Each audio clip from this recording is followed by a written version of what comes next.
My name is Matthew Steele. Grew up in Indiana.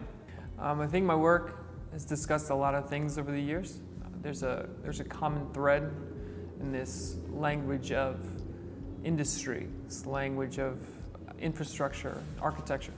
My interests really lie in the technologies of the self, in the human sense, and how those are often manifested in the physical technologies that we create.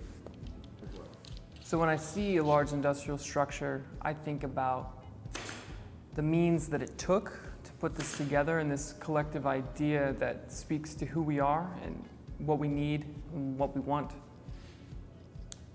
I think that sometimes the best way to talk about a large issue is to use a small personal experience, something that people can relate to. So my work typically starts with an experience or a moment, a feeling or a dream. From there, I try and find a parallel, common ground in imagery. So with Goliath, I'd seen this bridge. It's a real bridge. It's outside of Chicago. I've seen it since I was a little kid.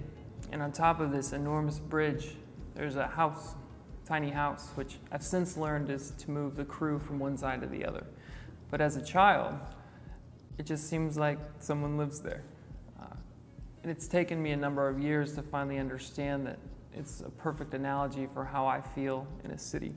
Surrounded by systems, surrounded by means, surrounded by people, but feeling very isolated at the same time. So with the Obelisk, I'm discussing the same sort of narrative. I'm just using imagery from a different era. The Egyptians were putting all these resources into these large projects. Many people put to work the brightest minds to make these things happen. They were huge engineering problems. And the Romans, after reappropriating this obelisk as a symbol of defeating the pagans, ran into the same problem. So they put different minds to work to re-erect these things. It was then reappropriated in a drawing, a lithograph, 200 years later. And now I'm reappropriating it for my own use. I think it is in this gesture. I think that's where the art exists. That not personally through me, but it's the gesture from the Egyptians, and then this gesture from the Romans. And now it's my turn to have that same gesture.